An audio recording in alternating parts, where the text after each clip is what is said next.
Gelinle balla gepleşemiz büyün bir. Deryada su akkan din ötüp git ömür. Yaşımız olaydı lekin hayli yaş köngil. Ermallarını unutacakmız unutturmacak bir dil. Yadan çıkmaydı yaşlık didareke ganimet. Sende mende hissi can vaktin çelik amanet. Kol bergen adamların unutmasın akıbetini. Kaladı həmmemizden basıp koygan tacu taxt. Doğru mən bu gəpləni əvvələm köp aytqanma. Lekin bana işan sen yama yoldan qaytqanma. Farkım yok senden katlı yerdəm yatqanma. Pul tapış üçün mənəm ne işlərə barğanma. Səbir etəmiz başa düşsə göz görə. Kimlə havas eder kimləni könlü göyər. Mide çüdən nərsələrə qıslıq mı ötər gedər. Oynab gül bir ömür insana boşu yeter.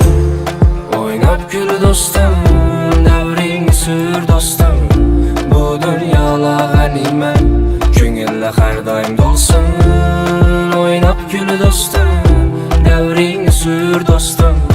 Bu dünyala ganimet könülle her daim dolsun. Ulayışını isterdim bebağa 2 yaşlık.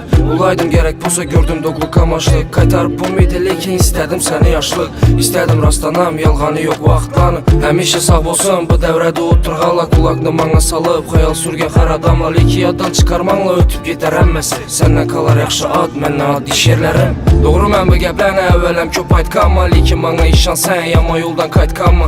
Farkım yok senden katlı yerdəm yatqanma. Pul tapış üçün mənəm ne işlərə barğanma. Gülüb isladım, addi yürüşte kaldım.